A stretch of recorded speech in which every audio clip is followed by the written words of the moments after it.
E é aí que os números não mentem sobre a quantidade de empreendedores aí que acabam tendo grandes problemas e às vezes até falindo. Vão falir, né? E aí você causa um problema maior, porque às vezes você pega grandes boleiras, grandes maquiadores, grandes técnicos naquilo que elas se dispõem a fazer, mas que vão ter uma frustração porque o negócio não foi bem. Você acha que as pessoas não vão, seja até o Sebrae ou qualquer outro lugar que pudesse dar esse respaldo, esse caminho? Qual o motivo que as pessoas não vão? É por falta de conhecimento de que existem esses canais? Você acha que tem um pouco daquela coisa, não, eu sei fazer, eu faço sozinho? Falando sobre a inteligência empreendedora, que é uma coisa muito, muito interessante de a gente entender como funciona esse desenvolver, da mentalidade empreendedora, do conhecimento, e agora com esse plus aí da inteligência artificial. O que o Sebrae, qual é o objetivo principal do Sebrae com os pequenos empreendedores, as pessoas que estão ali com um projeto, uma ideia, como que o Sebrae pode ajudar essas pessoas ali que estão no pequeno, já ali nos pequenos passos iniciais? Olha, o Sebrae ele tem na sua missão, escrita no nosso estatuto, aumentar a competitividade dos pequenos negócios. Então, claro que isso gera uma série de possibilidades e a gente atua em várias frentes, mas sobretudo no atendimento direto aos pequenos empreendedores. Aqueles que querem empreender, mas também aqueles que já empreendem e querem melhorar a sua competitividade. Então a gente atua de várias formas, Então, atua como? Atendendo para aquele que quer uma informação básica. Olha, eu quero abrir uma empresa. Como é que eu faço para abrir empresa? Então, orientação básica de como se formalizar. Ou qual tipo de empresa? Isso, olha, eu estou em dúvida. Como é que eu enquadro a empresa nesse momento? Ele vai ter essa orientação de forma gratuita em qualquer unidade do Sebrae ou nos nossos canais online, por telefone. Ele consegue conversar com a gente de qualquer forma e o atendimento nesse nível é gratuito. A gente também pode falar com ele dos primeiros passos para ele montar uma empresa, auxiliá-lo no seu plano de negócio, na modelagem do seu negócio, A gente não tem uma cultura empreendedora no Brasil, a gente não ensina as pessoas a pensarem em empreendedorismo nos bancos da escola e nem na nossa educação, diferente de outros países. Então, se ele tem que empreender, seja por necessidade, seja por vontade, por vocação, muitas vezes ele traz apenas o domínio técnico daquilo que ele quer fazer. Então, de forma prática, eu sei fazer um bolo, então eu sou uma excelente boleira, Eu sei fazer maquiagem, sou uma excelente maquiadora. Só que quando aquilo se transforma num negócio, traz junto uma grande responsabilidade que tem dois aspectos. O primeiro deles é de saber fazer a gestão do negócio, que é diferente de saber fazer bolo. Exatamente. Então você vai ter que se deparar e aprender. Você vai ter que, de fato, aprender a como fazer. E é aí que os números não mentem sobre a quantidade de empreendedores aí que acabam tendo grandes problemas e às vezes até falindo e etc. Vão se endividar, vão falir, E aí você causa um problema maior. Porque às vezes você pega grandes boleiras, grandes maquiadores, grandes técnicos naquilo que elas se dispõem a fazer, mas que vão ter uma frustração porque o negócio não foi bem. Você acha que as pessoas não vão, seja até o Sebrae ou qualquer outro lugar que pudesse dar esse respaldo, esse caminho? Qual o motivo que as pessoas não vão? É por falta de conhecimento de que existem esses canais?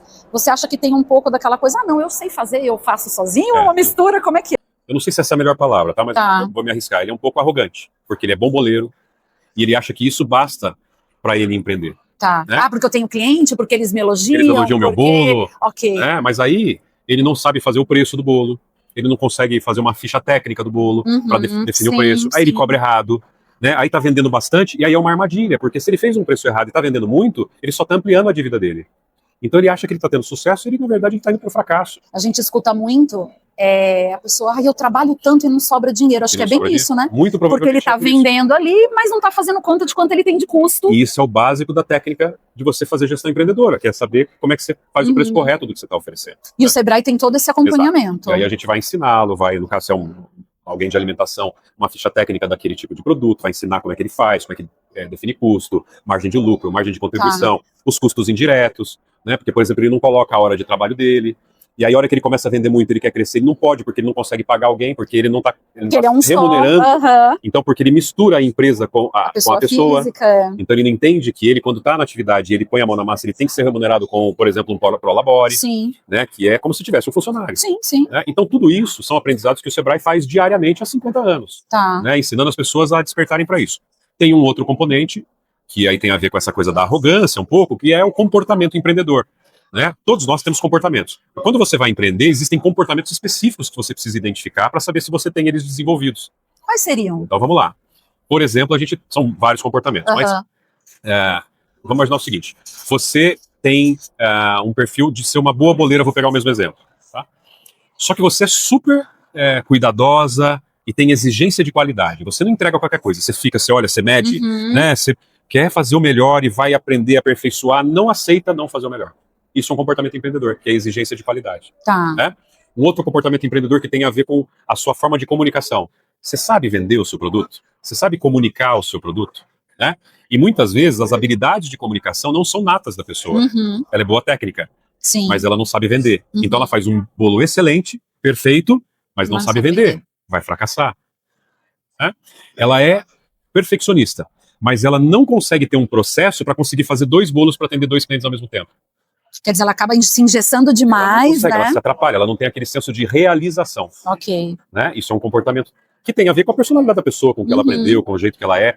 Mas a gente aqui no Sebrae, a gente, por exemplo, tem um curso chamado Empretec, que é o curso mais famoso do Sebrae, em que a gente mostra os 10 principais comportamentos empreendedores para a pessoa. Legal, bacana. Então ela vai se reconhecendo, vai entendendo, ela vai descobrir que um dos comportamentos dela é muito fraca, então ela se permite melhorar ou às vezes até fazer parceria com alguém que tem aquele comportamento. Isso, você tocou num ponto que a gente fala muito sobre isso, né, no nosso podcast também, que é essa questão do relacionamento, das parcerias, né, de a gente poder se juntar com outras pessoas que acabam tendo essas habilidades complementares. Não, isso é muito importante. Só que aí tem uma questão.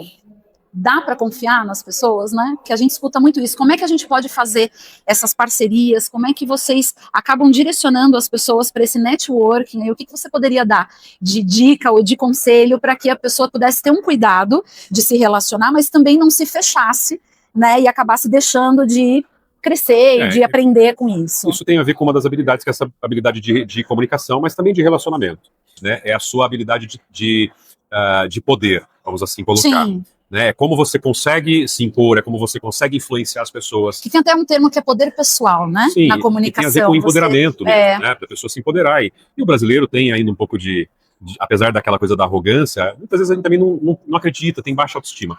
Mas eu acho que nesse caso, a gente tem que lembrar o seguinte: um negócio vai vender para outros negócios ou para outras pessoas. Se vai vender para outro negócio, o negócio é feito de pessoas. Sim. Então, assim, não tem como você não se relacionar com isso. Você tem que aprender a estabelecer bons relacionamentos. Relacionamentos transparentes, bem pactuados, eventualmente, quando depender de uma transação, fazer um bom contrato, né? Deixar uma estrutura muito bem feita. Você não precisa acreditar nas pessoas, mas você pode também dar um voto de confiança. Mas você pode fazer isso de uma forma estruturada. De uma forma cuidadosa, né? E a gente costuma sempre falar que um bom relacionamento, uma boa parceria, ela tem que ser feita com calma, não é? E sendo construída. E ganha-ganha. E ganha-ganha. Não adianta você querer tirar tudo da pessoa. Uma relação mais saudável que vai perdurar é quando você consegue combinar bons ganhos para os dois lados. Exatamente. Né? Tem hora que às vezes um acaba, né, ali a fase, um acaba ganhando mais naquele momento, mas depois o outro. Isso, aí depois o outro também acaba tendo. Então tem que ter essa coisa. E o networking é fundamental. Né? Nenhum empreendedor vai ter sucesso se não conseguir estabelecer redes de contato. O Sebrae faz palestras o tempo todo em vários lugares do estado, do país, todos os dias. O Sebrae faz palestras, as palestras que a gente faz são todas gratuitas. As palestras, então, se você se dispor a sair da sua casa, do seu negócio e assistir uma palestra dessa, você vai se conectar com pelo menos 20 pessoas. Com certeza, você vai estar num ambiente com pessoas que estão ali com o mesmo objetivo. E aí você vai chegar um pouquinho mais cedo. Então, se você se dispor a sair da sua casa, do seu negócio, você vai perguntar o nome da pessoa, o que ela faz, né, qual que é o negócio dela, né? Começa a desenvolver essa habilidade de comunicação, de relacionamento. Impossível que ali não vá sair pelo menos alguém interessado em olhar o seu produto. Sim. Mas pode sair uma parceria, pode sair uma sociedade. A gente já vê isso acontecer diariamente. Eu imagino. E até pesquisa, né? Você colocar o teu negócio para jogo. Você conversar com as pessoas e falar, olha, eu faço tal coisa. Leva uma amostra, se for o caso, fazer perguntas. Perfeito. É isso, ela tem que ter essa capacidade de conversar com as pessoas e não pode ter vergonha. Você vai perguntar o nome da pessoa, o que ela faz. Perfeito. Né? Qual que é o negócio dela. Né? Começa a desenvolver essa habilidade de comunicação, de relacionamento. Né, de falar do produto, de falar dela, estar receptiva a ouvir críticas. Isso é importante, né? Então, a gente tem que estar aberto. Ter o emocional tranquilo para estar aberto. Né? Então, não pode levar para o coração, né, as críticas e estar aberto para poder melhorar o produto. Porque, na verdade, quando a gente ouve, a gente tem que lembrar que quando a gente ouve conselhos e críticas de pessoas que estão, né, nesse meio e que já viram tanta coisa, ela não vai fazer isso para que você se dê mal, é o contrário, né? Exato. Ela está falando justamente para que você olhe para aquilo e daí você tenha cuidado, né? O ponto sensível, você fala, legal, então vou fazer um plano B caso isso aconteça, que é o que você falou um pouco do ego, né, dessa questão e tem que ter outras habilidades como persistência, né? Atividade empreendedora é uma atividade de aprendizado, de teste. Você acha que a cultura no Brasil é muito oba-oba? E na hora do trabalho duro, as pessoas desistem ou não? Não, a gente tem pessoas com todas as características, né? A capacidade de realização é uma delas. Você tem capacidade de comunicação, você tem capacidade de comunicação. Então, às vezes a pessoa é muito boa em falar e em vender, mas não é boa em realizar. Então, dá a impressão de que é aquela que é o oba-oba que você está dizendo. Mas são características. Ela não faz por mal. Mas ela precisa entender que ela não é boa de realização, ela precisa melhorar a realização dela ou trazer um parceiro que faça por ela. Faz muito alarde, no fim das contas não tem a entrega. Porque tem gente que é muito boa de comunicação e acha que sabendo comunicação vende qualquer coisa. Mas aquilo não tem vida longa, né? Porque se ela não faz uma boa entrega, ela não vai conseguir prosperar no longo prazo, né? Daria para entrar nesse exemplo, que outro dia a gente estava falando sobre isso, de pessoas que comunicam, fazem um excelente ali, né, demonstração do seu negócio, te deixam com vontade, aí você manda mensagem querendo comprar e depois não tem resposta.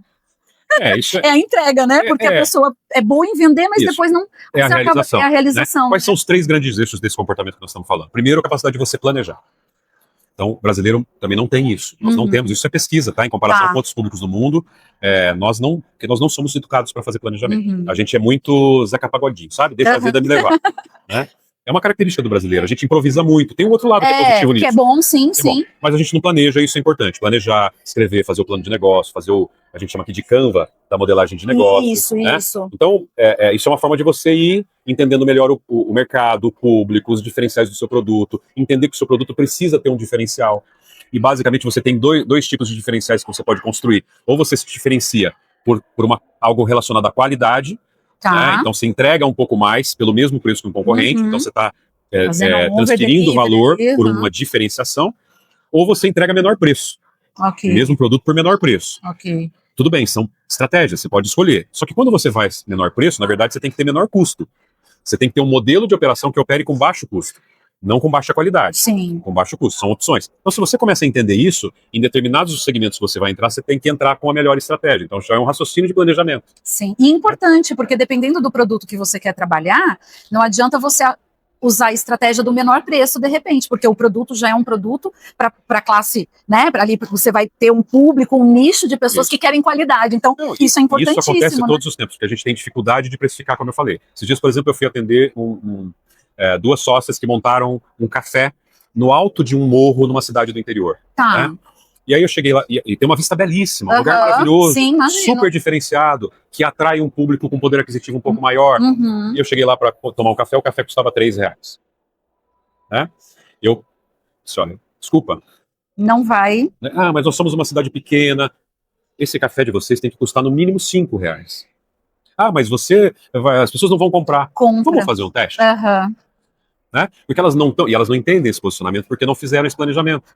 Elas não entenderam que o público que elas estão atendendo é um público que R$5 10 estaria barato, né? R$10 estaria barato. Ele está pagando por toda a experiência, o local, e eles não tinham entendido isso. Né? E foi um esforço de fazer. Né?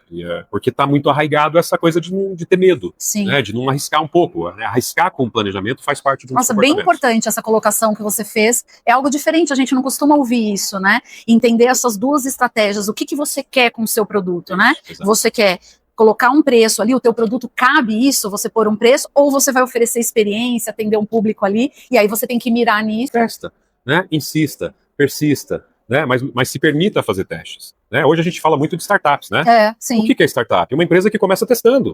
Exatamente. E que pode, outra expressão que a gente usa, pivotar. Pivotar. Mudar o seu negócio. Acho que eu falo essa palavra umas 10 vezes por semana. Mas é isso, na verdade é isso. Você pode mudar, deve ter muita observação.